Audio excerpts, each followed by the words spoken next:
10m 안팎의 강한 비가 내리는 곳도 있겠습니다. KBS 라디오 저녁 종합 뉴스 아나운서 남현종이었습니다.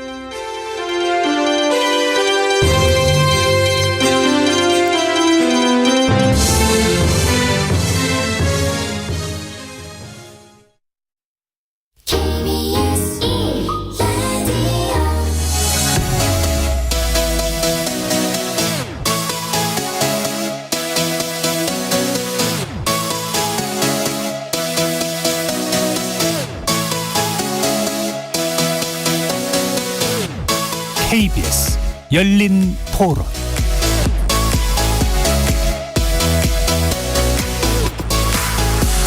안녕하십니까. KBS 열린 토론 정준희입니다. 좀 위험한 프레임이라고 봐요. 젠더 갈등이든 그 세대의 성향이 무조건 이럴 것이다, 이런 식으로 좀 언론에서 이렇게 표현하는 방식들이 문제가 있는 것 같아요. 이게 상황 따라서 조금씩 다르지 않을까 싶긴 한데, 승진을 하는데 이제 남자에게 조금 더 우선권을 준다든지, 분명히 같은 뭐 실적을 냈는데 조금 더 이제 선호를 한다든지, 약간 뭐 그런 정도의 얘기는 들었던 것 같기는 해요. 남성으로 살면서 득보는 게 더 많지 않나요? 그러니까 오히려 이제 직장 생활할 때나 그런 거 보면 남성이 좀 더 좋은 평가를 받는 경우가 많으니까. 남자와 여자의 차이는 분명하게 존재하고 각자 상황에 맞게 살아가고 있는데, 대부분은 일부 극단적인 주장을 하시는 분들 때문에 그렇게까지 생각하지 않았던 분들도 다시 한번 이 부분을 생각해보는 계기는 되는 것 같아요. 거리에서 만나본 시민들의 목소리 어떻게 들으셨습니까? 오늘 KBS 열린 토론은 공영방송 50년 특별기획 어디에나 있고 어디에도 없는 그들 MG 마지막 시간으로 젠더 편을 준비했습니다. 지난 3주 동안 MG라고 호명되고 있는 세대의 실체 그리고 특징, 그리고 그들이 가진 직장, 노동, 정치적 가치관, 문화에 대해서 깊이 있게 알아보는 시간 가졌는데요. 오늘은 그 마지막 순서로 가장 치열하고 논쟁적인 주제로 꼽히는 성별 갈등에 대한 얘기 나눠보려고 합니다. 세대 간 그리고 진영 간 갈등의 골이 깊어지고 있는 대한민국. 그 안에서도 가장 큰 문제로 최근 주목받는 게 청년 세대들의 젠더 갈등인데요. 세대를 통틀어 가장 성평등 의식이 높지만 또 한편으로는 이성 간 갈등 또한 다른 어떤 세대보다도 깊게 나타난다고 합니다. 잠시 후 청년들이 직접 경험한 갈등의 양상과 그 배경, 그에 대한 자세한 이야기 나눠보도록 하겠습니다. KBS 열린 토론 지금부터 시작합니다. 살아있습니다. 토론이 살아있습니다. 살아있는 토론, KBS 열린 토론. 토론은 라디오가 진짜입니다. 진짜 토론, KBS 열린 토론.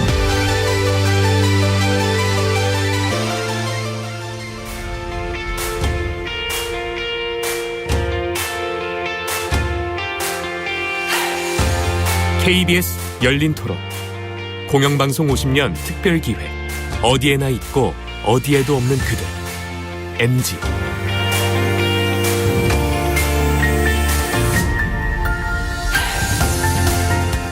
오늘 토론 함께해 주실 네 분 소개해드립니다. 김은지 시사인 기자 나오셨습니다. 네, 안녕하세요. 박지현 전 더불어민주당 비대위원장 나와주셨습니다. 네, 안녕하세요. 이동수 청년 정치크루 대표 자리하셔 주셨습니다. 안녕하십니까. 이재랑 정의당 대변인 나오셨습니다. 네, 반갑습니다.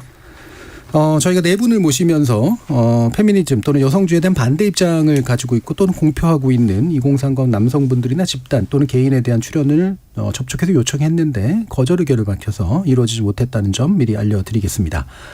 KBS 열린 토론 문자로 참여하실 분은 샵 9730으로 의견 남겨주십시오. 단문은 50원, 장문은 100원의 정보 이용료가 붙습니다.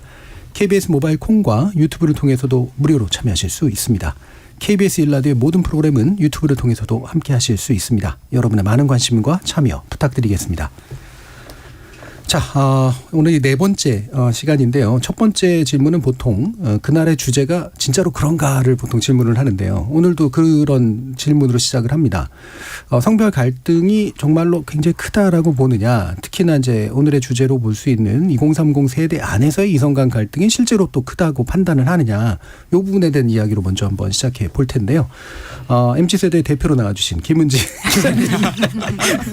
먼저 한번 들어보겠습니다. 굉장히 민망합니다. 왜냐하면 아마 이 안에서 제가 가장 나이가 많은 것 같아서 과연 그러니까 누차 이제 지금 네 번째 마지막 오늘 MD 특집이고 그 앞서서 쭉 하셨던 방송들을 잘 챙겨 들었는데요. 가장 핵심 중에 주제가 하나가 이제 M과 G 세대가 다르다라고 네. 하는 것인데 사실 M 세대 안에서도 앞자락에 있어서 굉장히 좀 다른 감각을 가질 수 있다라는 지점들을 말씀드리는데요. 그러니까 예. 제가 아마 이 자리에 오늘 오게 된 것은 저희 시사인에서 2019년부터 한 네네. 2년 간격으로 그 세대조사 같은 것들을 한 적이 그쵸. 있습니다. 웹조사를 통해 가지고는 좀 변하는 여론 지형들을 다른 곳보다는 조금 빨리 이제 캐치를 해가지고 보도했기 때문에 이 자리에 나온 것으로 생각을 하는데요. 그러니까 적어도 그러니까 현실은 존재한다. 특히나 지난 대선을 통해 가지고 드러났던 지점들은 분명히 있지만 이번 주제가 그 어디에나 있고 어디에도 없는 MZ라고 하는 것이잖아요. 그러니까 우리의 결국은 목적은 이 좀 납작하게 보이는 세대론과 젠더 갈등 이슈들을 좀 입체적으로 보자라고 한 취지이지 않겠습니다. 그렇기 때문에 어디에도 있고 어디에도 없다라는 지점에서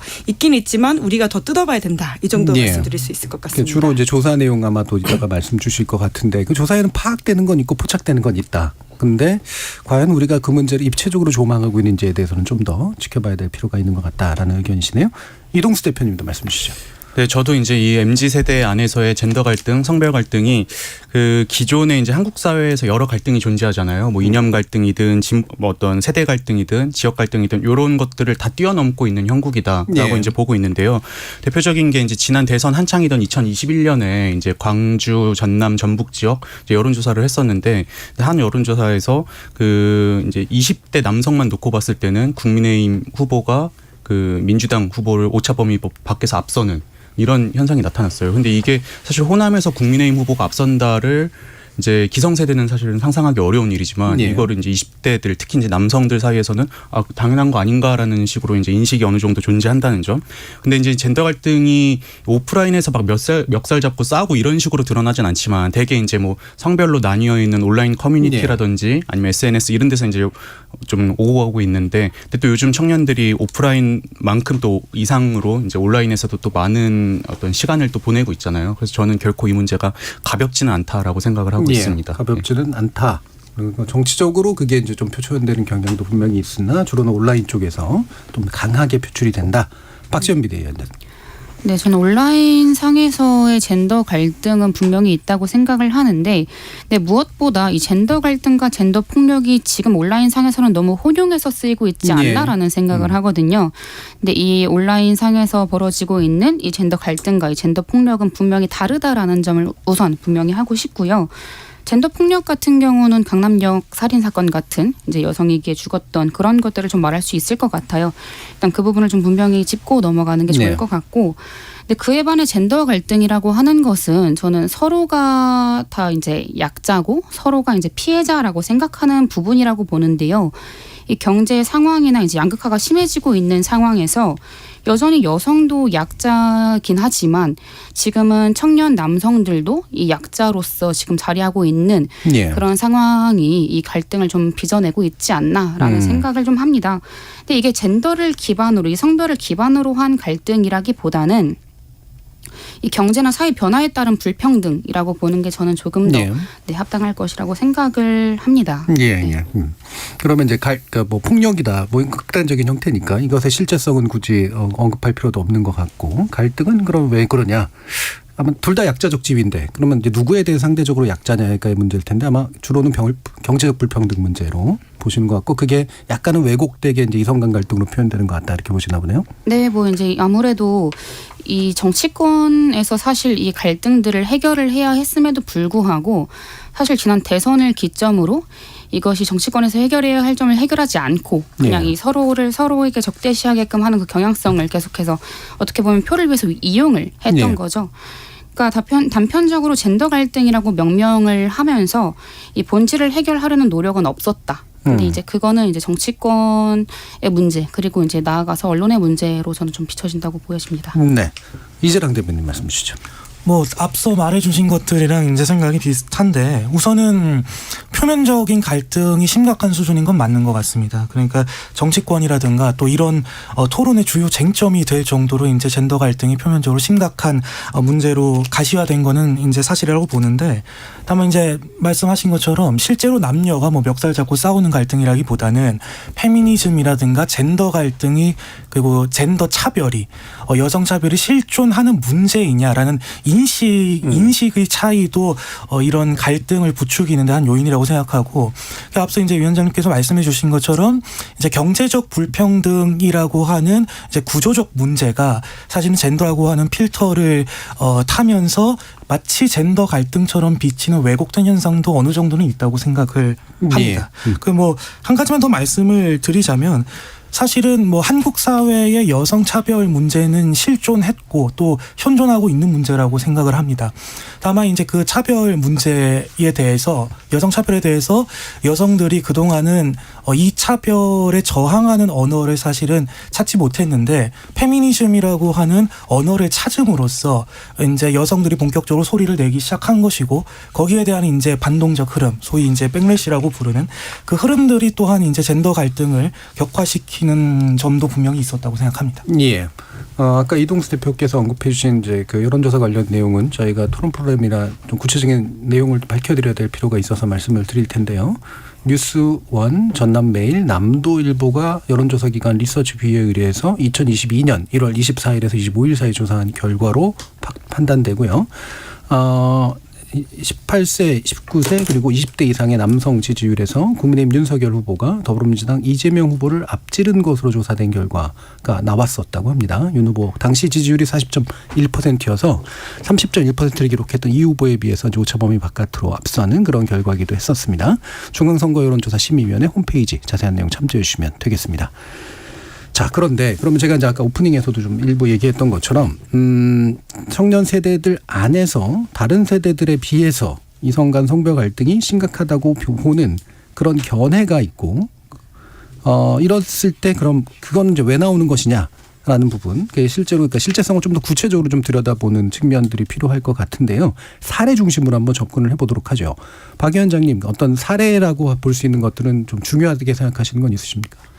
뭐 제가 직접 경험한 사례를 먼저 말씀을 드리면, 이게 사실 갈등이라고 말을 하기도 약간 애매한 부분인 것 같아요. 근데 제가 이제 비대위원장을 하면서 되게 많이 받았던 문자 중에 하나가 화장 좀 하고 나와라. 네 머리 좀 세팅하고 나와라. 이런 문자를 굉장히 많이 받았습니다. 근데 남성 의원을 나오면서 뭐 비비크림 발라라. 흑채 뿌려라. 이런 문자 사실 안 받을 것 같거든요. 뭐 이런 일들이 저한테는 굉장히 비일비재했었고, 뭐 여성으로 살아가면서의 이런 좀 갈등을 불러일으키는 부분이라고 한다면, 어떤 불편한 부분들을 이야기했을 때 뭐 드세다, 예민하다, 뭐 이런 식의 말들을 듣는 경우가 굉장히 비일비재하게 숨쉬듯 벌어지고 있지 않나라는 생각을 좀 합니다. 그거는 또 같은 세대에서도 그렇던가요? 이거는 좀 지역마다 다르기도 한 것 같아요. 네. 지역에 따라서는 일부는 같은 세대에서 나타나기도 하고, 또 아닌 경우에는 주로 윗세대나 이런 데서 좀 나타나기도 하고. 이동수 대표님. 저는 이게 이제 뭐 특히 이제 20대 그리고 30대 한 초반까지는 어느 정도 이제 온라인에서 이제 접하는 것들이 많다 보니까는 이제 영향을 보편적으로 끼치고 있다고 이제 생각을 하는데요. 그 재작년에 서울연구원에서 이제 재미있는 연구 결과를 하나 발표를 했어요. 이제 서울 시민들을 상대로 서울시 사회 갈등 이슈 진단과 정책 시사점이라는 이제 보고를 냈는데, 이제 서울 시민들에게 16가지 어떤 갈등 유형들, 예컨대 이제 계층이든 세대든 지역이든 뭐 다문화든 등등해서 어떤 갈등이 제일 심한 것 같냐 이렇게 물어봤는데, 20대 같은 경우는 절반 이상이 이 성별 갈등이 제일 심하다라고 답변을 했고, 30대도 어느 정도는 그게 이제 상위권에 있었거든요. 근데 이게 40대를 넘어가면서 순위권에서 점점 멀어지더니 5, 60대 같은 경우는 그 층간 소음으로 인한 어떤 이웃 갈등보다도 못하다라고 여기는. 그러니까 이제 확실한 거는 청년 세대가 이 문제가 굉장히 심하다고 여기고 있고, 어느 정도로 심하냐는 사람들마다 좀 다를 수는 있겠지만 이제 여러 갈등 중에서 이 갈등이 가장 심하다라는 데는 대체로 이제 동의를 하는 것 같습니다. 그러면 이 대변인 말씀 들어보죠. 뭐 사례 중심적으로 말씀을 드리면, 저는 특히 이제 여성 친구들과 대화를 하다 보면은 실제하는 이제 사회적 차별들, 사회적 여성 차별들을 좀 많이 듣게 되는데 예. 가령 뭐 저 개인이 이제 기혼 남성인지라 그 특히나 결혼한 여성들과 이제 얘기를 하다 보면 뭐 예를 들자면 특정 며느리의 특정한 역할을 강요하는 이제 시월드의 압박이라든가 예. 또 거기서 이제 그 시댁의 어떤 압력에 대해서 제대로 대처하지 못하는 이제 남편을 비토하는 이야기들 그런 이야기들도 사실은 뭐 많이 들었고요. 그리고 또 저는 이제 또 개인적으로 남성이기 때문에 많은 부분을 이해할 수는 없다고 생각하지만 여성들이 겪고 있는 공포에 관한 얘기들도 좀 들었던 것 같습니다. 예. 뭐 가령 뭐 저는 뭐 실제로 겪어본 적은 없는데 그 뭐 속옷을 버릴 때 가위로 다 잘라서 버린다는 뭐 친구의 말도 있었고 그 뭐 택시 기사에게 뭐 고백을 받아봤다거나 뭐 연애가 끝나면 항상 이제 전 애인의 이제 휴대폰에 저장된 무언가를 걱정한다거나 뭐 또 공중 화장실에서 몰카를 찾아봤다거나 이런 것들은 사실 뭐 꼭 여성 친구들한테 물어보면은 이 정도 사례는 한두 가지들은 꼭 있더라고요. 예. 그리고 사실은 너무 또 광범위하게 겪어서 오히려 묻어난 경험처럼 얘기하는 경우도 많았고 그래서 이런 실존하는 차별들의 사례를 조금 들었던 것 같습니다. 예, 주로 차별 사례 그리고 이제 아까 이제 박 위원장께서 표현하신 이제 젠더 폭력 사례 쪽에 가까운 경험들을 주로 들으신 것 같은데. 네, 보통 온라인에서 이제 남의 얘기는 자기 얘기라고 보통 그러던데 그건 아닌 것 같고요. 예. 제 얘기일 수는 없고요. 예, 주변에서 그런 얘기를 많이 들었다라는 거죠. 자, 그럼 김은지 기자님은. 그러니까 지금 이제 말씀하시는 것들이 주로 이제 이게 성별 갈등과 격차라기보다는 이제 성차별 혹은 뭐 성평등에 있어서 네. 이슈라고 봐야 되는 지점이 있는 것 같은데요. 근데 그러니까 그런 지점에서 우리 사회가 굉장히 나아가고 뭐 개선해야 될 부분들이 아주 크다라는 지점에 대해서는 충분히 말씀해 주셨기 때문에 조금 다른 이야기를 해보자면 결국 지금의 가장 큰 갈등의 구조는 인식 격차라고 하는 지점들이잖아요. 그러니까 이렇게 우리 안에서는 지금 한국 사회 성평등 이슈들이 굉장히 큰 문제다라고 여기고 있는 반면에 지금 어떤 부분에서 상당 부분 20대 남성의 어떤 집단들은 본인이 그 차별 구조의 희생자라고 느끼고 있는 마이너리티 정체성이 굉장히 전혀 없게 드러남으로써 오는 하나의 갈등 전선인 것 같거든요. 이제 그런 지점에서 우리가 좀 봐야 되는 것들이 있다는 생각이 드는데요. 그 성별 갈등이 실제적으로 이번에 선거에서 특히나 드러남으로써 더욱더 우리가 좀 크게 인식하고 있는 지점들이 있다는 생각이 듭니다. 예. 그러면 이제 그 기원을 한번 좀 추적해 보도록 하죠. 사실 뭐 차별이야 예전부터도 이제 있었던 그런 문제고요. 그 양상들이 이제 조금씩 시대와 함께 달라지긴 하겠습니다만 청년 세대를 매개로 이제 성별 갈등이라고 생각되는 부분이 강하게 표출되거나 또는 강하게 감지되기 시작한 시점들은 뭘까? 언제부터일까? 그리고 그게 나름의 계기하고 연결이 될 텐데 그게 이제 어떤 걸까에 대한 이야기를 해보면 좋겠는데요. 김은지 기자님 뭐 이 부분 취재도 많이 해보셨으니까 일단 먼저 좀 얘기 주시죠. 그러니까 이게 결국은 이제 갈등이 심각해지는 시점이 언제였다라고 본다라고 하는 건 사실은 알기 어려운 지점들이 네. 있다라고 생각해요. 결국 그게 부각돼서 수치로 어떻게 드러나느냐라는 문제일 것 같은데요. 그러니까 결국은 20대 남녀 사이에 젠더로 갈리는 인식 차이가 전반적으로 언제부터 좀 부각됐느냐라는 것으로 좀 질문을 옮겨야 될 것 같은데요. 그렇게 따진다면 이제 문재인 정부에 들어서 사실 20대들 그리고 이제 세대로 이제 그 지지정당 차이 혹은 어떤 정치적 견해 차이들이 있다라고 하는 것들이 있었는데 아까 말씀하신 것처럼 이동수 대표님이 그 남성 안에서 20대 남성 안에서 그것이 변화되는 모습들이 드러나기 시작했다라고 하는 것이죠. 보통은 그것이 이제 공정에 대한 감각이라고 여겼었는데 네. 저희 조사를 통해 가지고 드러났던 2019년 조사는 그 공정에 대한 감각이 페미니즘에 대한 우호와 비토가 굉장히 연관되어 있다라고 하는 것들을 발견하게 되었고요. 이제 그분들이 가지고 있는 감각이라고 하는 게 그렇기 때문에 굉장히 그 권력에 대한 저항과 공정 그리고 자기가 약자라고 생각하는 그 감각도 다 연결돼 있다라고 하는 것에서부터 좀 봐야 될 것 같습니다. 예. 그래서 정확한 시점 뭐다라고 얘기하기는 어렵지만 이제 뚜렷하게 보인 것은 이제 문재인 정부 시절에 되게 좀 강하게 표출된 측면들이 좀 있었고. 네, 점점 더 그리고 그런 것들이 이제 계속 보이고 있는 것도 사실이다. 예. 그래서 주로는 이제 공정하지 않은 것 같아라는 느낌들이 많이 표출되는 것들로 보였다. 예. 저 같은 경우는 근데 개인적으로는 한 2015년에 어떤 메갈리아가 탄생하고 2016년에 이제 강남역 살인 사건이 네. 이제 발생하면서 그때부터 좀 본격화된 측면이 있는데 근데 또 그게 원인이라고는 저는 생각하진 않거든요. 그냥 그거는 어떻게 보면은 약간 방아쇠 같은 역할을 했을 뿐이지 전 터질 갈등이 이제 그때 터져 나온 거다라고 보는데 저는 그 배경에는 이제 온라인 환경의 변화가 또 있다고 생각을 합니다. 예컨대 뭐 예전에 된장녀나 김치녀 같이 여성 비하 발언 이런 것들은 이제 제가 고등학생이던 2000년대에도 분명 있었거든요. 근데 그때는 이런 것들이 크게 논란이 되지 않았던 거는 사실 어떤 온라인 커뮤니티나 이런 문화들이 주로 이제 남성들이 많이 이용하는 그런 문화였는데, 근데 문제는 한 2010년 넘어가면서부터 일베가 생겨나고 이제 일베가 기존의 어떤 커뮤니티와 다른 측면은 뭐 예를 들어서 호남이라든지 여성이라든지 이런 특정 집단에 대한 어떤 혐오 정서나 이런 거를 아예 주된 콘텐츠로 소비하는. 근데 여기서부터 전 여성들의 어떤 불만이 강하게 이제 축적되기 시작했다고 생각을 해요. 이제 그것들이 이제 아까 말씀드린 15, 16년에 일련의 사건들을 거치면서 폭발하기 시작했고,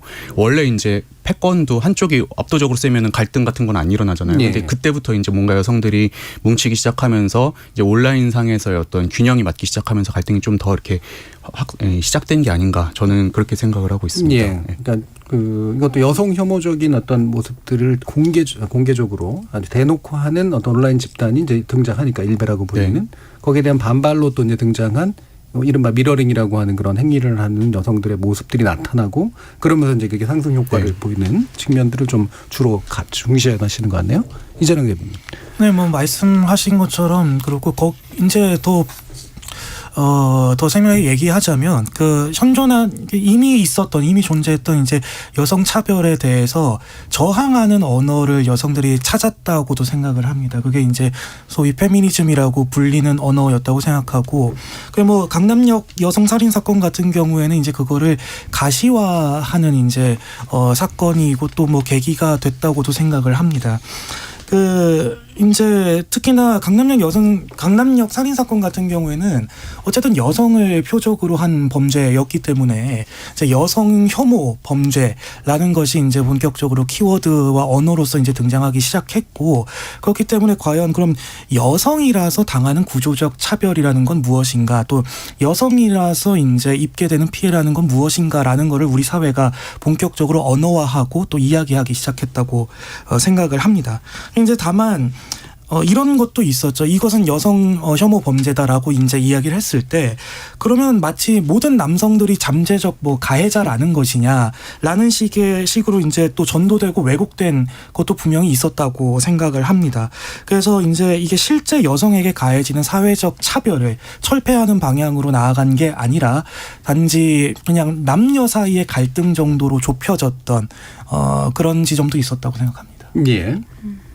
박 위원장님. 네, 사실 이제 방금 이재랑 대변인께서 말씀하신 것처럼 이런 폭력에 있어서 여성이든 남성이든 같이 이 폭력을 해결해 나가는 그렇게 이제 가져가야 되는데, 이게 온라인과 정치권에서는 이거를 그냥 젠더 갈등으로만 그 프레임으로만 이제 가져오면서 이 갈등이 저는 심해졌다고 보여지거든요.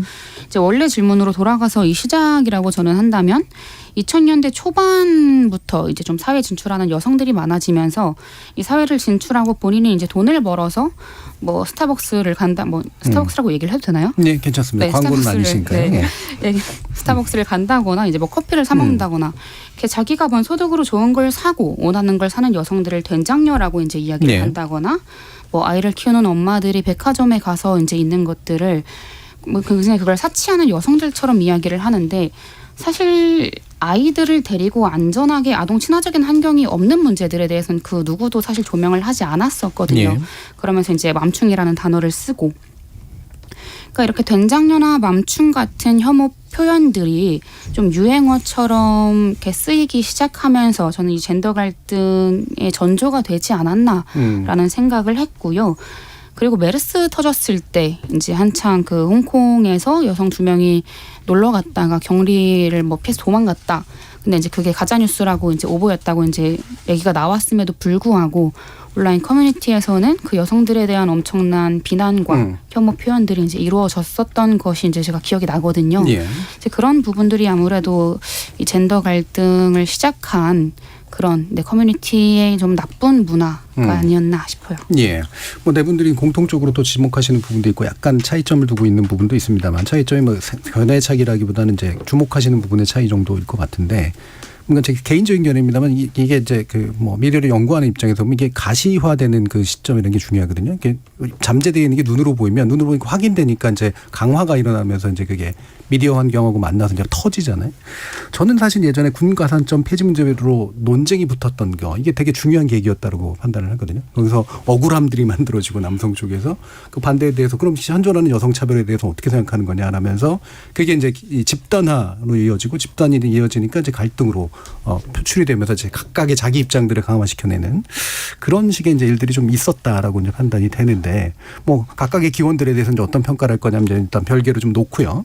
그러면 좀 더 저로 들어가서 실제로는 청년 세대 안에서 그러니까 사실은 아마 성별에 의한 차별을 각자 서로에게 하는 거는 가장 적은 세대일 것 같은데 오히려. 근데 이제 서로가 서로를 약간 좀 배관시한다 그럴까 뭐 약간 갈등의 대상으로 바라보는 측면들은 또 약간 더 있어 보이는 이것들은 왜 어떤 형식으로 나타나는 걸까에 대해서 한번 좀 짚어보면 좋을 것 같아요. 수치로 먼저 좀 얘기를 해보면 어떨까요? 김은지 기자님. 성별 갈등, 여성이 느끼는 성별 갈등, 남성이 느끼는 성별 갈등 이런 것들에 대한 조사 결과들이 좀 있는 것 같던데. 네, 남성이 느끼는 성별 갈등과 여성이 느끼는 성별 갈등이라 차이라는 것이 있는 것은 맞는데요. 예. 근데 제가 다만 거기서 조금 먼저 짚어야 될 부분들이, 그러니까 이것이 이제 성별 갈등과 성불평등 혹은 성평등 이슈는 굉장히 다른 부분이 예. 있다. 근데 보통은 그게 섞여가지고 쓰임으로써 오해를 불러오는 지점들이 있기 때문에 좀 거기에 대한 것들을 먼저 말씀을 좀 드려야 된다는 생각이 들고요. 이제 그와 별건으로 이제 20대 남성 같은 경우에는 이제 그 안에서도 어떤 정체성이 다양하게 있잖아요. 20대 남성이라고 하더라도 모두가 똑같지 않고 지역과 계급과 그리고 여러 가지 자기의 정체성에 따라서 다른 부분들이 있기 때문에 그 안에서도 어떤 식으로 좀 다르게 나타나는지 봐야 될 것들이 있는 것 같은데요. 특히나 이제 그 여성가족부랑 한국은행에서 나온 자료들을 보면 20대 고졸 남성 그리고 20대 대졸 여성의 젠더 갈등적 인식 수준이 가장 높다 이런 부분들이 있는데요. 사실 이런 지점들이 있다곤 하더라도 과연 이것이 젠더 갈등으로 묘사할 수 있는 부분인가라는 의문은 좀 계속 드는 게 사실입니다. 예, 갈등으로 인식하고 있을 수는 있으나 실제로 갈등이 이제 벌어지고 있느냐는 또 별개의 문제라는 것이죠. 이 대표님은. 저도 이제 이 인식의 차이가 약간 좀 기간과 시점의 차이에서도 온다고 생각을 하는데요. 예컨대 이제 남성들이 자기가 차별받고 있다고 여기는 부분들은 사실은 20대에 좀 집중된 측면들이 있거든요. 뭐 군 문제라든지 아니면 채용에서 여성할당제라든지 이런 것들인데 여성들이 이제 좀 차별받고 있다고 느끼는 부분들은 사실 그거보다는 좀 더 장기간에 걸쳐서 예를 들어서 뭐 성범죄나 아니면은 뭐 육아휴직이나 이런 데서도 이제 좀 영향을 끼치기 때문에 보다 이제 기간에서 차이가 기간의 차이가 결국에 어떤 남녀 간의 어떤 젠더 갈등 인식 차이로도 또 이어진 게 아닌가라는 생각이 좀 듭니다. 네, 그러니까 20대 남성의 경우는 바로 되게 구체적인 어떤 영역에서 일단 강하게 느낄 수 있는. 근데 여성들은 전반적인 생애 조건에서 좀 느끼는 그런 측면들이 있다. 박 대표님. 네, 갈등과 혐오를 느끼는 그 각자의 경험하는 세대가 전 좀 특히 있다고 좀 봤어요. 그러니까 20대 대졸 여성의 경우 이 젠더 갈등적 인식 수준이 가장 높다고 하는데 제 경험에 비추었을 때 저도 고등학생 때까지는 학급 반장, 부반장 친구들이 이제 여성과 남성의 수가 이제 거의 비슷비슷했거든요. 근데 대학교에 가니까 단대 회장이나 총학생 회장이 다 남자더라고요. 그래서 이거 되게 이상하다라고 조금 생각을 했었는데 뭐 그 외에도 제가 언론정보학과에 있으면서 해외로 뭐 이제 보내주는 그런 기회 같은 경우도 뭐 숙소의 문제로 남성들만 지원할 수 있다거나 하는 경험들을 좀 많이 이제 겪었었는데 이게 비단 제 개인적인 문제냐라고 봤을 때 그렇지 않다는 거죠. 이렇게 결과가 나왔다라는 건 그 각자가 처한 상황과 관점에 따라 이제 인식 차이가 분명히 좀 발생하는 게 아닌가라는 생각을 합니다. 예, 이 대표님. 네, 앞서 말씀해 주신 것들은 이제 크게 다르진 않는데, 그러니까 뭐 이를테면은 온라인 공간 같은 데서 가령 이제 실제한 경험보다 훨씬 더 이제 과장되게 받아들이는 지점도 있었다고는 분명 생각합니다. 그 이제 군 가산점 폐지 문제라든가 뭐 그다음에 뭐 할당제라든가 이런 것들이 사실은 그것의 실제 해당 당사자가 그렇게 많지 않거든요. 다만 이제 이거를 전반적으로 했을 때 예를 들자면은 군 가산점을 받을 수 있는 실제 그것에 좌우되는 집단과 그것이 나의 문제라고 여기게 되는 집단의 좀 또 차이가 있을 수 있죠. 예를 들자면 뭐 군대를 다녀온 모든 남성들은 군 가산점 폐지가 이제 남성 차별이고 군대를 다녀온 남성에 대한 불리한 작용이다라고 받아들이는 경향이 예. 있으니까 실제로 불이익을 받지는 않더라도. 실제로 불이익을 받지는 않더라도요. 뭐 할당제 같은 경우도 사실은 이제 양성 할당제 같은 경우에는 오히려 남성들이 더 이득을 보는 직군들이 분명히 있거든요. 예. 남성들이 더 고용되는 직군들이 있고 이제 그럼에도 불구하고 이런 실제로 겪는 경험과 본인들의 인식의 차이의 이제 간극은 뭐 모든 것을 다 그렇게 환원할 수는 없겠습니다만은 이제 온라인 공간에서라든지 또 혹은 이제 혐오와 갈등을 조장하는 정치권의 언어들이 실제의 차별과 갈등보다 훨씬 더 그것을 높게 인식하게끔 만든 뭐 요인도 있었다고 생각합니다. 예. 근데 저는 개인적으로는 이 젠더 갈등 문제를 정치권의 탓으로만 보기엔 좀 어렵다고 보는 게 예. 사실 정치권이 본격적으로 개입한 건 한 18년 이후에나 이제 좀 개입하기 시작을 했고 예. 그 전에는 이미 이제 온라인 상에서 되게 만연해 있었거든요, 이 갈등이. 근데 저는 이제 이 갈등의 그 원인이 뭘까 했을 때 아까 김은희 기자님께서 말씀해주신 대로 약간 저는 한국 사회의 어떤 성평등 수준에 대한 20대 남성과 20대 여성 간의 인식 차이 이게 되게 좀 핵심적인 문제라고 생각해요. 근데 박 전 위원장께서도 말씀해주셨는데 저도 뭐 청소년 의회나 아니면 학생회 이런 데 강의를 가보면은 이런 청소년 참여기구에는 일단 여학생들이 기본적으로 많고 예. 또 실제로 어떤 학생회장 뭐 청소년 의회 의장 이렇게 여학생들이 되는 경우도 되게 많거든요.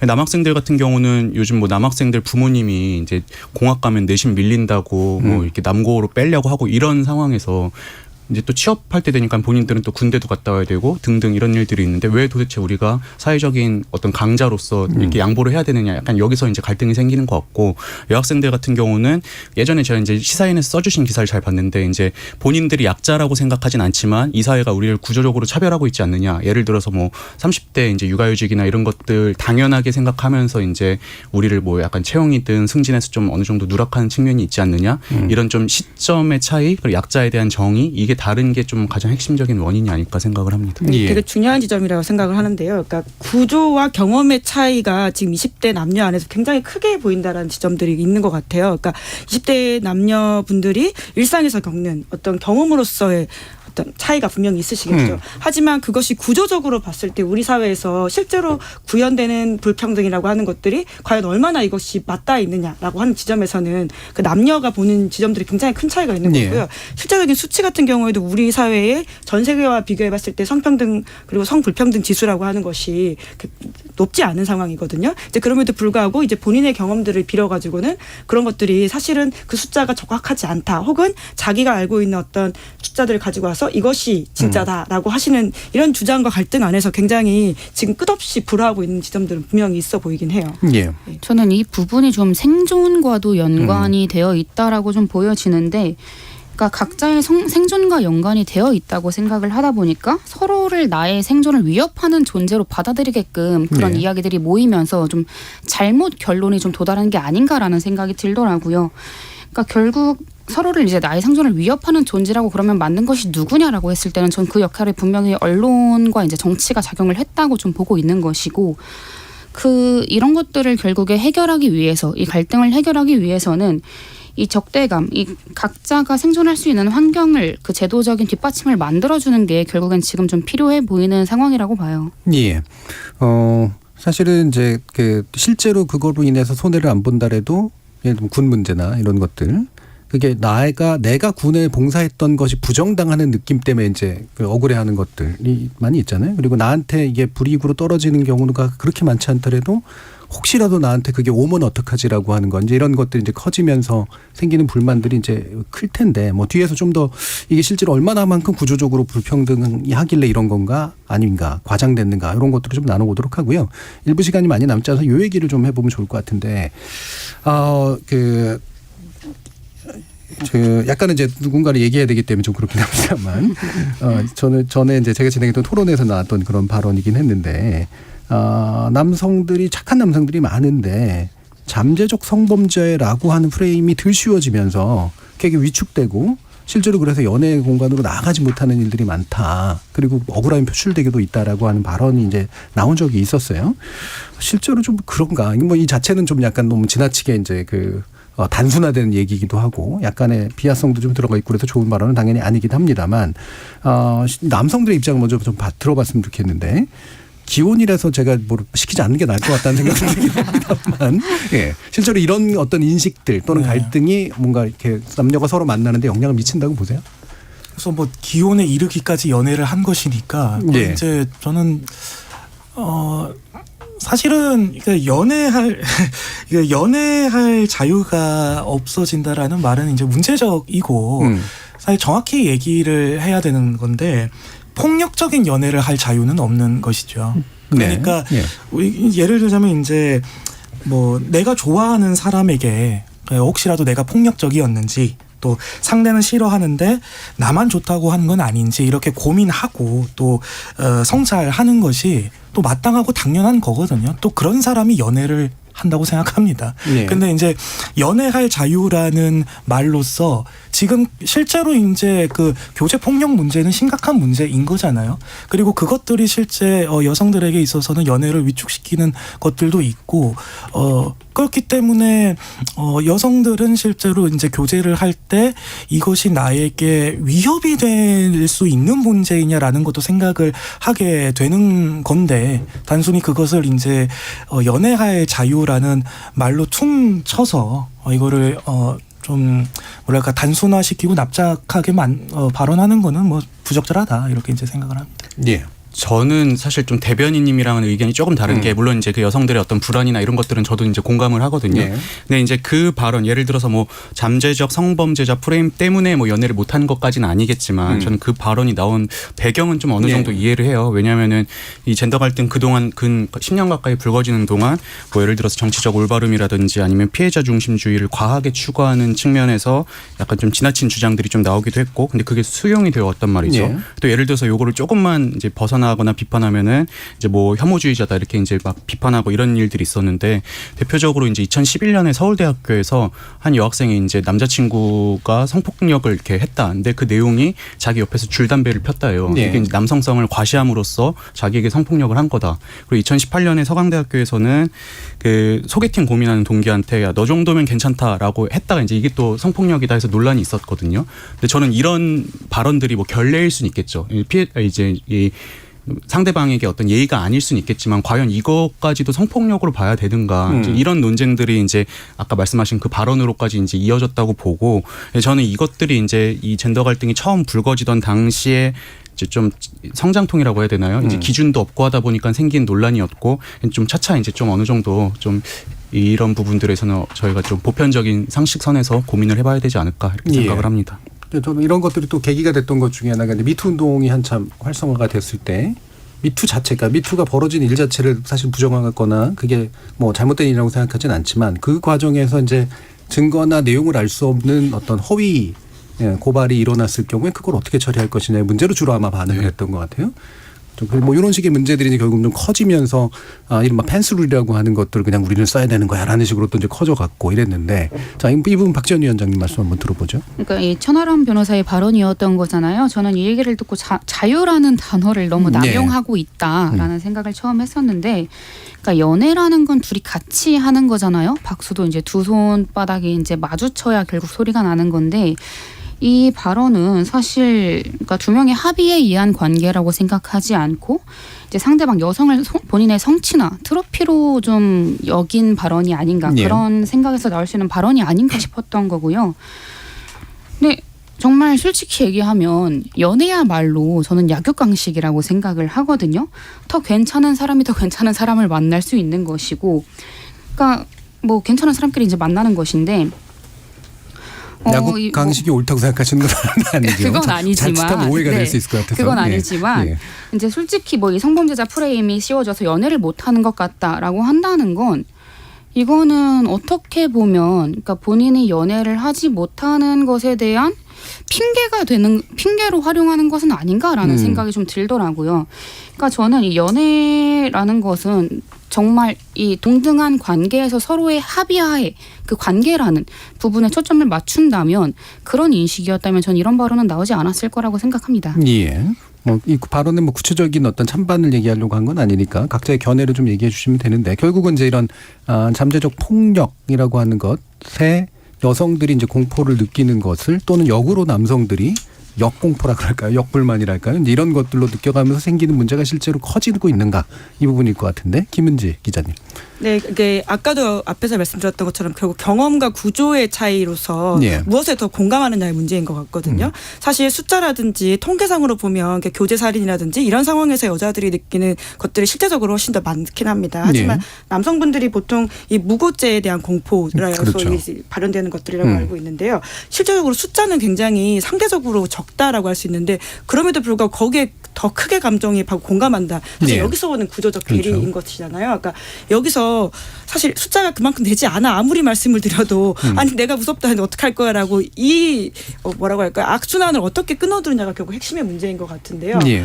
그러니까 어떻게 숫자를 더 말씀드리고 통계와 어떤 구조의 문제를 말씀드려야 될지 혹은 어떤 공감 그 숫자가 적더라도 당신이 느끼는 문제에 공감한다고 말씀드려야 될지 참 그게 어려운 문제 같긴 합니다. 예. 근데 적어도 그 무고죄라고 하는 것이 그 성범죄에 비해서 훨씬 더 적다라고 하는 지점들은 팩트로서 좀 말씀을 드릴 수가 있을 것 같고요. 뿐만 아니라 그러한 무고죄 공포를 느끼는 남성조차도 성범죄가 강하게 처벌돼야 된다라고 하는 것은 굉장히 공감도가 높다라고 그렇죠. 하는 지점도 있다라고 말씀드리겠습니다. 예. 그러니까 어쨌든 결과적으로 보면 성폭력이나 범죄도 물론 그 자체로 이제 상대적으로 비율이 높은 행위들은 아니겠지만 그것에 의해서 여성이 피해를 입는 비율을 거꾸로 무고에 의해서 남성이 피해를 입은 비율과 비교해 봤을 때 압도적으로 여성이 일상적으로 느낄 공포들의 좀 타당성이 좀 더 높은데도 불구하고 설득이 안 된다. 이런 말씀이시죠. 예, 일부 논의를 통해서 실제로 이른바 MZ세대라고 불리우는 세대가 세대 안에서 이성 간 갈등을 경험하거나 느끼고 있는가. 그리고 만약에 느낀다면 그게 어떤 기원과 어떤 양상으로 나타났는가 이거를 내분의 경험과 사례를 통해서 한번 이야기를 나눠봤고요. 이어지는 2부에서 이런 것들을 정치가 이용하거나 갈등을 활용하는 상황들의 문제 그리고 어떻게 구조적인 것들을 해결해 나갈 것인가 관련된 문제 좀 더 논의해 보도록 하겠습니다. 1부 마무리하면서 청취자 여러분들이 보내신 문자 들어보고 가도록 하죠. 이창현 문자 캐스터. 네, 지금까지 여러분이 보내주신 문자들 소개합니다. 유튜브에서 그라함님. 문제는 대부분의 남성이 여성과 교제하기가 어려워졌다는 것입니다. 그들의 불만으로 발생된 동요가 남녀 간 갈등을 일으켰다고 봅니다. 역시 유튜브에서 늘 해랑님.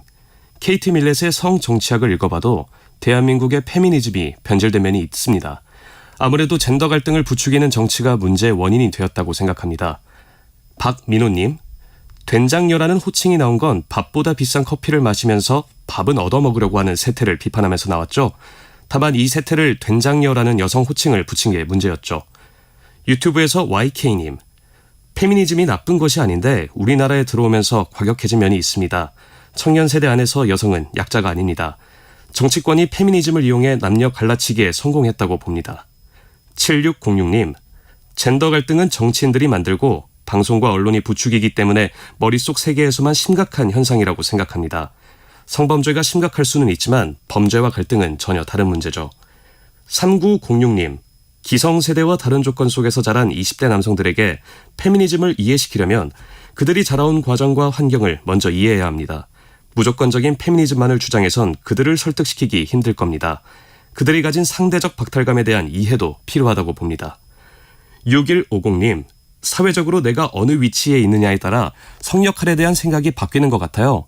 20대 때 여대를 다녀서 딱히 남성들 위주 이런 건 못 느꼈지만 불법 촬영 문제, 성폭력 문제를 심각하게 생각했었고 직장을 다니게 되면서 회사 내에서 승진이라던가 연봉 문제, 경력 단절 이런 문제를 겪고 나면 여성으로서 약자다 이런 느낌을 받는 부분이 있을 것 같습니다.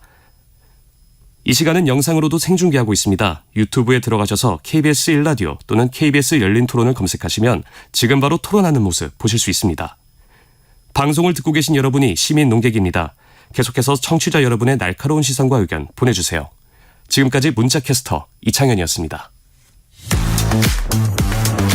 여러분은 지금 KBS 열린 토론 공영방송 50년 특별기획 어디에나 있고 어디에도 없는 그들 MG를 듣고 계십니다. KBS 열린 토론 공영방송 50년 특별기획 어디에나 있고 어디에도 없는 그들 MG 그 마지막 시간으로 가장 논쟁적 주제를 할 수 있는 젠더 갈등에 대해서 얘기 나누고 있는데요. 박지원 더불어민주당 전 비대위원장, 이동수 청년정치 크루 대표 그리고 이재랑 정의당 대변인, 김은지 시사인 기자 이렇게 네 분과 함께하고 있습니다. 자, 앞서 자주 이제 언급됐고 청취자들 의견 속에서 자주 나왔던 정치권과 미디어가 과도하게 갈등을 부각하고 그걸 이용하고 있기 때문에 생기는 현상, 이른바 갈등 소비 현상, 그리고 갈등 촉진 현상에 대해서 어떤 판단을 하십니까? 조금씩은 얘기를 하셨는데 아까 이동수 대표님 같은 경우에는 그것만으로만 해명할 수 없는 부분은 있다라고 또 얘기를 하셔서 어느 정도라고 좀 보시는지 먼저 얘기를 한번 들어보죠. 이 갈등의 정도나 그러니까 미디어나 정치권이 이 갈등을 네. 실제로 상당히 부추기고 네네. 활용한 면이 더 크다, 아니다, 실제가 좀 더 크다. 저는 그 미디어가 부추긴 어떤 대표적인 사건이 류호정 의원 원피스 사건이라고 생각을 해요. 네. 류호정 의원께서 예전에 본회의장에 원피스 입고 갔다가 그게 한번 논란이 됐었잖아요. 네. 근데 사실 그 사진이 처음 나왔을 때 저 포함 제 주변도 그렇고 아니면 남성들이 많이 가는 커뮤니티도 그렇고 그걸 나무라는 모습은 저는 거의 못 봤거든요. 근데 어느 날 갑자기 언론에서 이게 뭐 류호정 의원이 원피스를 입고 갔더니 뭐 비난받고 있다더라 이런 기사들이 나기 시작하면서 그게 또 다시 확산돼 가지고 이제 예, 논쟁이 일어나는.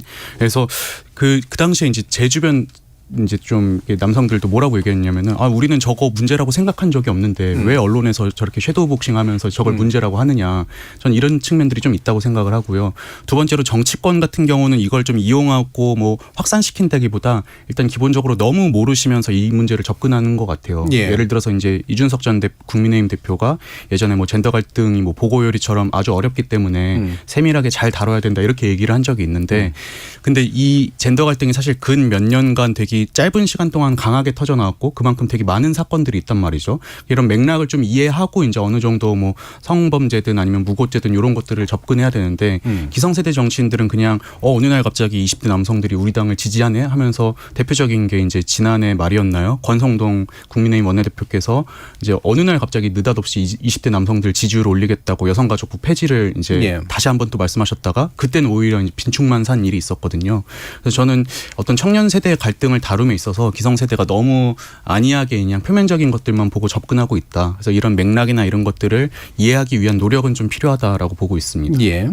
뭐 대의 정치의 어떤 측면에서는 특정 집단의 불만을 대의해 주는 것도 되게 중요한 기능인 건 맞는데 그게 이제 정당한 대의와 또는 부당한 갈등 소비 내지 부추김이라고 하는 거 어떻게 좀 구별할 거냐의 문제도 좀 중요할 것 같아요. 박지원 위원장은 어떻게 생각하세요? 분명히 이제 방금 이제 이동수 대표님께서 말씀하신 부분에 저는 굉장히 좀 크게 동의를 하고요.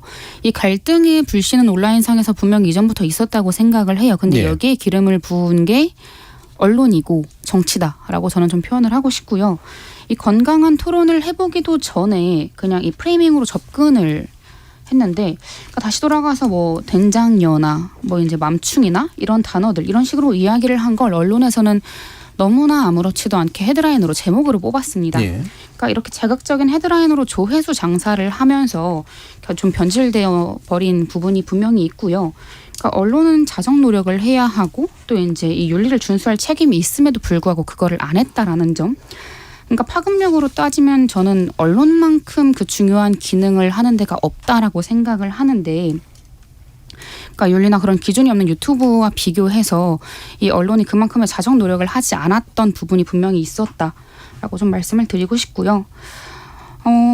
정치권으로 좀 와서 이야기를 한다면 국민의힘은 2대 표 잡는다고 뭐 여성가족부 폐지 앞서 얘기하신 것처럼 폐지한다는 공약 냈고 민주당도 사실 거기에 눈치 보면서 제가 들어가기 전까지만 해도 이러지도 저러지도 못했습니다. 예. 그러니까 근데 그게 어떻게 이 여성가족부 폐지라고 하는 게 어떻게 20대 남성을 위한 공약인 건지. 그러니까 여성가족부를 폐지하면서 20대 남성, 30대 남성들이 얻는 제도적 이익이 뭔지는 전혀 예. 없잖아요. 그러니까 이 여성가족부가 여성만을 위한 그런 부처가 아니라 이 소외되는 약자들을 위한 일을 하고 있다라는 그런 이야기는 전혀 없이 이 갈등으로만 소비되어 온 거죠. 정치권과 언론에 의해서. 예. 사실은 이제 그런 소비 방식이 여성가족부가 이른바 페미의 본상이고 자기들끼리 이익을 나눠 먹으면서 남성들에 대한 그릇된 인식을 교육의 형태로 집어넣고 있는 어떤 핵심 집단이기 때문에 그래서 없어져야 돼라고 하는 인식으로 막 이제 막 이렇게 갔던 측면들이 좀 있잖아요. 이재랑 대변인 말씀도 한번 좀 들어볼까요? 네, 뭐 그 말씀하신 하지만 저는 그 이제 실제로 아까 뭐 기자님도 말씀하셨지만 실제 이제 통계라든가 실제 그 집단의 유불리라든가 이런 거랑은 상관없이 이제 그 여성가족부가 뭐 페미의 본산이고 뭐 우리나라 뭐 예산의 굉장히 많은 부분을 차지해서 제대로 다른 사업들을 못하고 이런 것들이 네. 사실은 통계라든가 이런 것들을 통해서 반박할 수 있는 것들이 많거든요. 그렇지만 이제 그런 것과는 상관없이 이것을 폐지하는 것이 남성 인권에 도움이 돼라는 식으로 사실은 정치권이 부추긴 점도 분명히 있다고 생각을 합니다. 예. 그러니까 그것이 옵션이 되면은 저는 안 된다고 생각해요. 그런 말들이. 그러니까 할 수도 있는 말이다. 그러니까 여성가족부를 폐지를 하면 남성 인권이 좋아지는 것이고 너희들을 지금 괴롭히고 있는 이 페미니스트들을 공격할 수 있는 수단이야 라는 식의 여지나 이야기들을 사실은 함부로 해서는 안 되는데 아까 뭐 이 대표님도 말씀하셨지만 이 젠더 갈등이라든가 이런 것들을 굉장히 협소하게 다룸으로써 네. 마치 그런 것만 하면 이 모든 문제가 해결될 수 있다는 양 언어를 자꾸만 생산하는 거죠. 그거는 이제 정치권은 뭐 특정한 의도가 있어서라고 생각하는데 그 갈등을 조장하는 언어를 재생하고 있고 언론도 마찬가지로 그것을 이제 부추기는 지점들이 분명히 있다고 생각합니다. 예. 언론 종사자로서 예. 자 이제 좀 얘기 좀 해보세요. 네. 같은 언론 종사자로서 뭐 이런 자리가 결국 그래서 의미가 예. 있다는 생각이 드는데요. 그러니까 기본적으로 생각해야 될 것은 갈등은 늘 나쁜 것이냐 이 질문에서 좀 시작해야 된다고 생각하거든요. 사실 갈등이 늘 나쁜 게 아니죠. 왜냐하면 정치는 그 갈등을 해소하고 조정하고 이런 기능을 하시잖아요. 근데 지금 우리의 논쟁 지점은 이게 좋은 갈등이냐 혹은 실제하는 갈등이냐라는 지점에서 좀 생각을 해봐야 될 것 같은데, 그러니까 저는 여성가족부 같은 정책은 충분히 논쟁할 수 있는 사안이라고 생각합니다. 그러니까 사람에 따라서 여성가족부가 더 강화된다고 생각할 수도 있고 아니면 약화되거나 없어져야 된다고 생각할 수 있죠. 그런 좋은 논쟁을 가져가게 된다면 이건 좋은 갈등일 수 있다고 생각하는데요. 그런데 이제 아까 말씀하신 것처럼 사실관계에 좀 부합하지 않는 주장들을 가지고 와서 굉장히 감정에 섞어서 그 사안들을 판단하게 되는 지점들이 문제라는 것이 하나 있고요. 뿐만 아니라 언론이 만들어낸 나쁜 갈등도 분명히 있다고 생각합니다. 뭐 자아반성적인 지점들도 있고 잘 못한다고 고백하는 지점도 있는 것 같긴 한데요. 그러니까 예를 들어서 그러니까 저희가 이제 2021년에 그 20대 여성 관련된 웹조사를 했을 때 그 당시에 가장 화제가 됐던 그 온라인 갈등이 무엇이었냐면 그 안산 선수가 그 당시에 올림픽 3관왕이었었는데요. 쇼커트를 하고 자신의 이제 인스타그램에다가 쓴 글이 웅행웅이라고 하는 발언인데 이 몇 가지 근거를 가지고 그분이 극렬한 페미니스트이기 때문에 메달을 박탈해야 된다라고 하는 일부의 커뮤니티 주장이 있었습니다. 그래서 심지어 이제 그런 것들이 재생산되고 기사가 나오고 나중에 정치권에서까지 그런 주장이 발현된 바가 있거든요. 그러니까 굉장히 이런 커뮤니티발 주장들이 강화가 되고 역으로 이제 그것들이 유통이 되는 상황이었었는데요. 아 이게 진짜 실제하는 갈등인가 싶어서 저희가 웹조사에서 조사를 한 바가 있습니다. 그래서 이 단어에 대해서 혐오 단어라고 생각하냐라는 질문을 드렸거든요. 그때 이제 이게 남성 혐오 단어다라는 주장이 있어서. 근데 저는 진짜 깜짝 놀랐어요. 결과를 보고. 이게 혐오다 아니다가 아니라 모른다가 60%였어요. 그러니까 그만큼 보통 사람들은 사실은 이 주제 자체를 모르는데 보통 어디서 어떤 허상을 가지고 와서 이거를 갈등을 부추기고 결국 이걸로 득보는 사람이 누구냐라는 질문을 할 수밖에 없는 상황인 건데, 그러니까 거기에 끌려가서는 안 된다. 좋은 갈등은 갈등대로 소비하고 나쁜 갈등이나 혹은 만들어진 갈등에 대해서는 충분히 지적해야 된다. 이런 생각이 드는데요. 숫자를 말씀드렸으니까 혹시 조사 개요도 해야 되나요? 지금 굳이 안 밝히셔도 괜찮습니다. 예, 알겠습니다. 알겠습니다. 시사인을 보시면 될 것 같고요. 네, 감사합니다. 예. 그럼 이 부분을 좀 얘기를 해보죠. 뭐 사실 앞으로 얘기할 것들이 되게 많은데 시간이 좀 부족해서 제가 하나로 좀 묶는 그런 식의 얘기긴 합니다만, 그렇다면 실제로 20대 남성은 반페미니즘적인 정서로 뭉치면서 보수적 정서에 맞는 정치 선택을 하는 쪽으로 계속해서 결집하고 있다. 여성은 이제 그 반대 경향으로 나타나고 있다라고 하는 진단에 대해서 동의하시는지 리 대표님 한번 말씀 주실까요?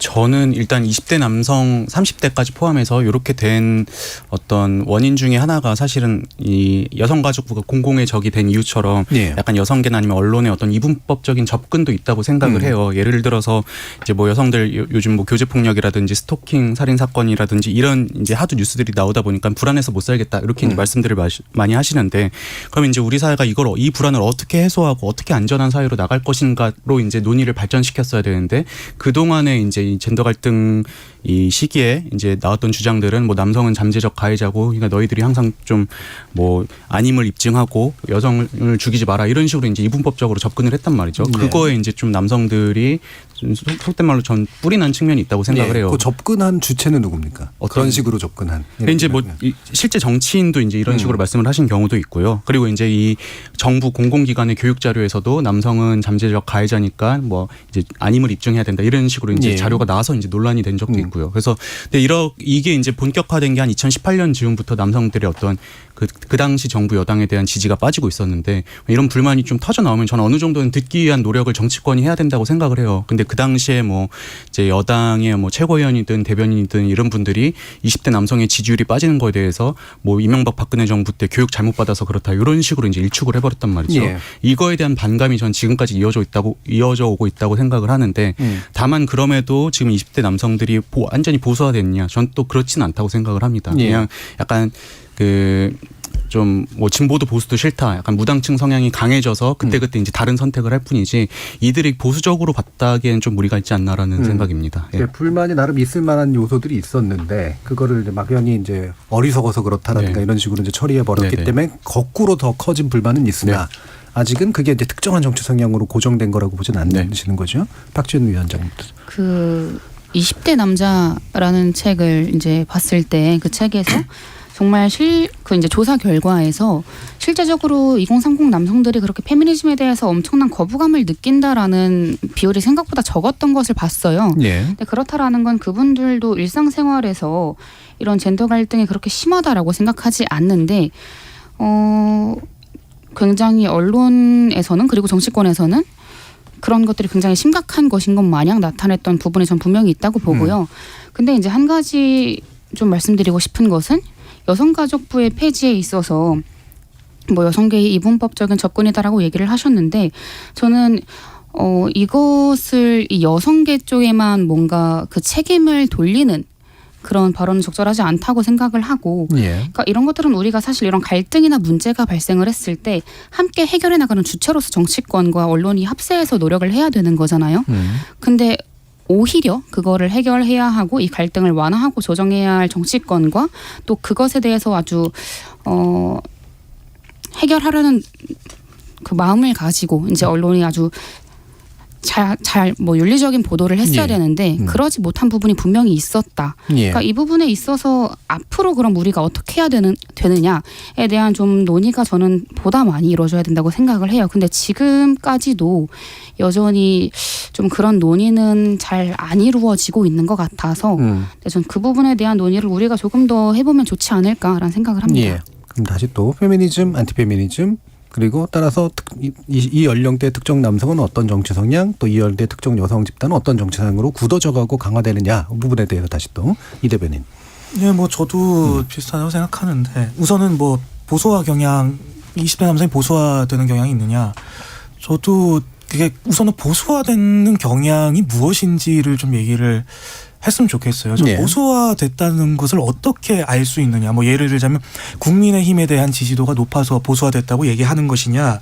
저는 뭐 쉽게 동의하지 않습니다. 그 지점에 대해서. 그리고 뭐 예를 들자면 이제 국민의힘에 대한 이제 지지도가 높아진 것도 뭐 가령 조너선 하이트라는 학자는 이제 사람들이 투표하는 이유는 뭔가를 사랑하는 것 보다는 무엇을 증오하느냐에 따라서 투표한다라고 얘기를 했는데 예를 들자면 국민의힘에 대한 지지도 그 자체에 대한 지지라기보다는 민주당에 대한 비토감 물론 이제 민주당에 대한 비토감이 정의당으로 이어지지 않은 것에 대해서는 성찰적 반성이 있어야 되겠으나 여하간 그런 비토감이 이제 반대급부로 국민의힘 지지로 나타난 것도 분명히 있다고 생각을 합니다. 그러니까 이제 이거를 사실은 구분해야 된다고 생각하지 그걸 몽땅 뭉뚱그려서 여기는 보수적 집단이 되었다. 그리고 거의 뭐 60대들의 뭐 국민의힘 지지도가 뭐 비등하다. 뭐 이런 식으로 이제 얘기하는 건 역시도 20대 남성들을 사실 납작하게 다루는 것이다라고 생각을 하고 페미니즘에 관해서도 사실은 마찬가지입니다. 예를 들자면 반페미니즘 성향이 두드러지느냐라는 거는 통계적으로 좀 뭐 보이는 것 같습니다. 그러니까 페미니즘에 대한 지지도를 물으면 사실 그러한데, 그럼 실제로 이제 페미니즘이 얘기하고자 하는 것, 가령 어떤 특정한 여성 의제에 대해서, 가령 뭐 가사 노동을 이제 남녀와 동일하게 분담해야 된다라든가 낙태죄 폐지에 대해서 어떻게 생각하느냐라고 물어보면 사실 20대 남성들도 뭐 낙태죄 폐지라든가 이런 것에 대해서 여성들과 동일한 입장을 가지는 정도의 비율이 있어요. 예를 들자면 가사노동 분담에 대해서 20대 남성들이 다 반대한다 이런 게 아니거든요. 근데 그거를 페미니즘이라는 언어로 바꾸는 순간 안티페미니즘으로 이제 사실은 바뀌는 경향이 있는데, 물론 이제 페미니즘이라는 단어의 인식, 뭐 또 사회적 인식, 그것이 물론 뭐 여성계의 뭐 그 페미니즘이라는 단어를 오용한 특정한 집단의 책임도 분명히 있겠으나, 페미니즘이라는 단어 자체를 공격한 집단의 문제도 저는 있다고 생각하는데, 여튼 그 실제적인 어떤 의제라든가 이런 것들을 다루면은 오히려 여성과 남성들, 20대 여성과 남성들이 함께 할 수 있는 지점들이 굉장히 많다.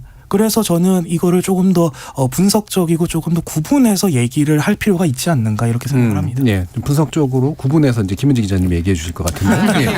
그에 앞서서 제가 아까 웅행웅이란 단어에 대한 사람들의 반응을 말씀드렸는데요. 제가 오해했습니다. 그 단어가 아니라 5조 5억이라는 단어에 대한 것이었고요. 좀 정정을 하겠습니다. 죄송하고요. 그리고 이제 여튼 그런 경향성은 드러나는 건 사실이거든요. 2019년, 2021년 그리고 저희가 올해에도 관련된 조사를 했었는데, 그런 경향성 계속 잡히는 것들은 보이기 때문에요. 하지만 이 경향성이 굳어지냐라고 하는 문제는 앞선 세 번째의 그 세 차례 MG 조사를 토론을 했던 것에서도 비춰봤을 때 아마 그럴 수도 있고 아닐 수도 있겠다. 지금 우리 세대가 어떻게 하는지 따라서 달라질 수도 있겠다라는 좀 열린 결말을 말씀드려야 될 것 같은데요. 이제 그럼에도 불구하고 이제 페미니즘에 대한 부정적인 감각과 별건으로 뭐라고 할까요? 그러니까 20대 남성들을 굉장히 납작하게 보는 게 어려운 지점들은 있지만, 그분들이 여성의 육아휴직에 관련해서는 굉장히 적극적으로 동의하고 오히려 그 윗선 남성들보다도 더 열려있고 개방적입니다. 하지만 여성의 고위직 진출이라고 하든지 할당 이런 이슈에 대해서는 또 굉장히 엄격하거든요. 그러니까 뭐라고 할까요? 그러니까 다시금 말씀드리지만 어떤 20대 남성들이 생각하고 있는 어떤 구조라고 하는 지점들은 굉장히 개인 대 개인이다라고 하는 지점들이 그 세대를 좀 보일 수 있는 하나의 키워드인 것 같다라는 생각도 듭니다. 예.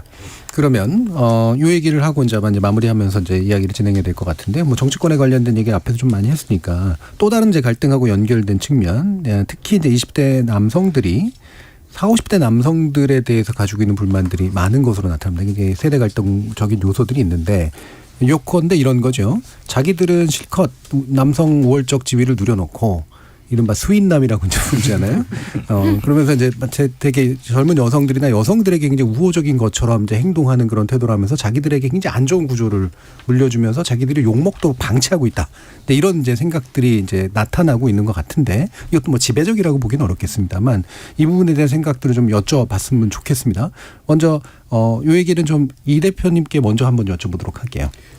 지금 이제 2030 남성들이 4050 혹은 5060 남성들에게 갖고 있는 가장 큰 불만 중에 하나가 사실은 가부장제로 인해서 여성들에게 빚진 건 윗분들인데 왜 그 빚을 우리가 갚아야 되느냐, 그게 이제 핵심인 거잖아요. 근데 전 대표적인 게 이제 뭐 채용 과정에서의 여성 할당제라든지 이런 좀 적극적인 조치에서 나타난다고 생각을 해요. 예컨대 이제 과거에는 아무래도 이제 성별 역할 분리라든지 이런 것들도 뚜렷했고, 아무래도 임원 승진이나 이런 데서 여성들이 좀 피해를 많이 본 부분들이 있고 하니까 지금 어떤 뭐 국회의원 수든 기업의 임원 수든 이제 남성들이 많고, 또 이제 이 성비가 문제가 되다 보니까는 그 의사결정권자들이 이제 우리 회사나 뭐 국회 성비가 문제니까 여성을 많이 받아야겠다 이렇게 얘기를 하는데, 사실 그걸 그럼 자기 세대에서 그렇게 할 수가 없으니까는 새로 신규 진입하는 인력들에 대해서 그런 조치를 취하고 있단 말이죠. 근데 이제 그 신규 진입하는 인력인 2030 남성들 입장에서는 아니 우리는 맨날 학창 시절에도 이제 눌려 살고 한 번도 강자였던 적이 없는데 또 여기서도 이제 불평등한 차별을 받는다. 그냥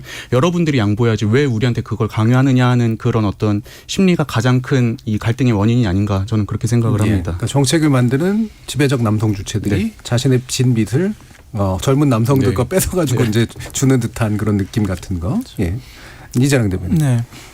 그러니까 이것도 결국 기득권의 문제입니다. 예를 들자면 페미니즘이 이제 기성세대의 남성들이 말하는 페미니즘은 이제 말로만 하는 페미니즘이다 이거죠. 그러니까 자신들의 권력을 내놓을 생각은 하지 않고 사회적으로 옳은 가치를 얘기하면서 너희들은 이걸 실현해야 돼라는 식으로만 얘기한다면, 즉 자신들이 가진 권력을 내려놓지 않는다면 이건 당연히 이중성에 대한 비토로 이어질 수밖에 없습니다.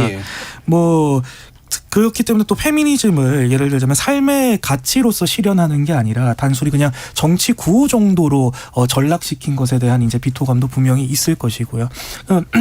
말씀하신 것처럼 이제 윗세대들은 뭐 여성 고위직이라든가 또 여성 의원들의 비율이라든가 이런 것들을 보면 현저하게 차이가 납니다. 그 사실은 국민을 닮은 국회여야 된다라고 얘기를 하는데, 그러면은 어쨌든 이 사회의 절반이 여성이라면 그래도 못해도 거기에 엇비슷한 정도의 비율은 사실 국회의원들이 여성이어야 되는 것인데, 그런데 현재 우리가 일반적으로 생각할 수 있는 국회의원이라는 것은 50대 남성 집단으로서 이제 대표되는 것이죠. 그러면은 결국 그 50대 남성 집단이 자신들이 얘기하는 페미니즘이 옳은 가치라고 본인들이 생각한다면, 정말로 그것이 옳은 가치라고 생각한다면 자신의 기득권을 내려놓는 것까지 결단을 해야 이제 남도 설득시킬 수 있는 옳은 가치로서 발현되는 것인데, 그런 얘기들을 하지 않으면서 20대 남성들에게만 그것을 이제 강요하는 것처럼 이제 보이니, 그러니 이제 당연히 비토감은 높아질 수밖에 없다 이렇게 생각을 합니다. 박 위원장님. 이제 뭐 여성할당제 이제 얘기를 하셨는데, 지금 이제 최근의 현실을 봤을 때 2020년에 블룸버그에서 발표한 성평등 지수 GEI를 보면은 우리나라에서는 KB 금융이 유일하게 2년 연속으로 이제 선정이 됐어요. 이제 성평등하다라는 그런 기업으로.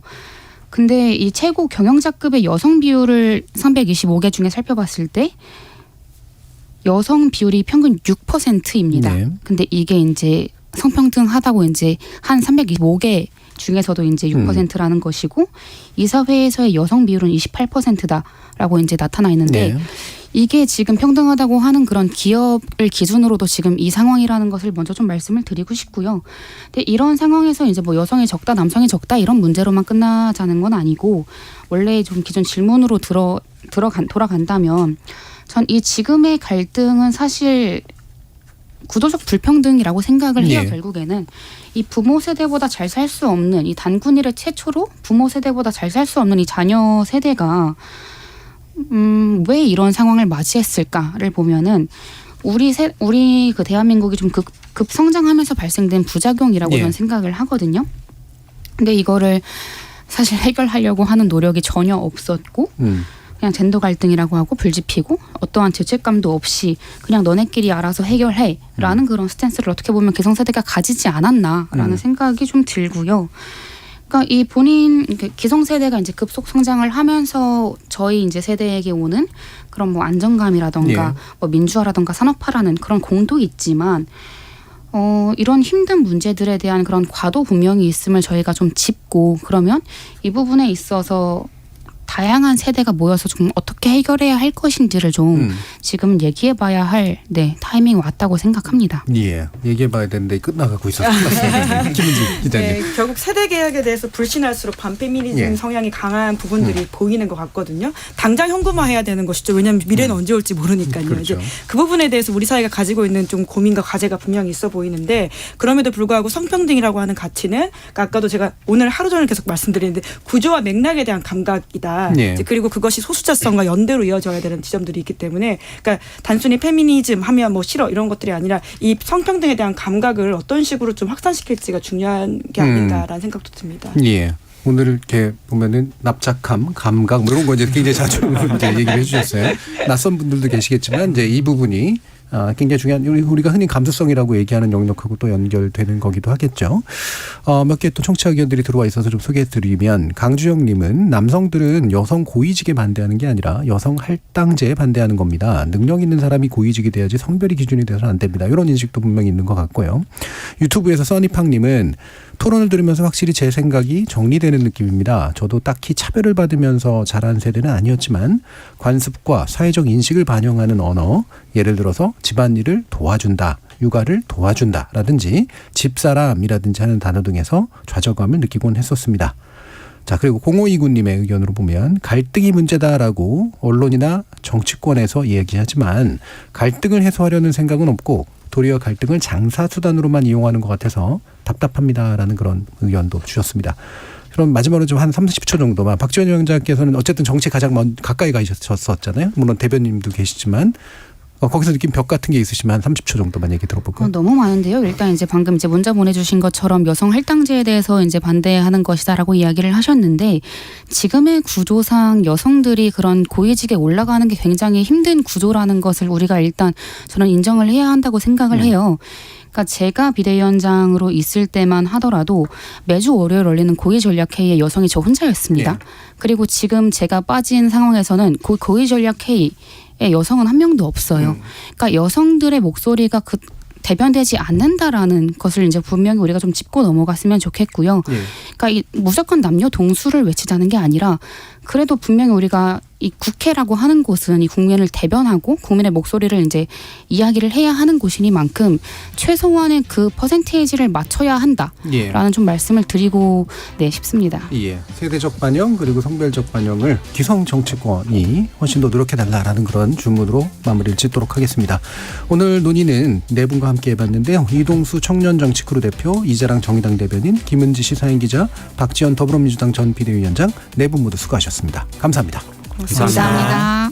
참여해주신 시민동객 여러분 감사합니다. 지금까지 KBS 열린 토론 정준이었습니다.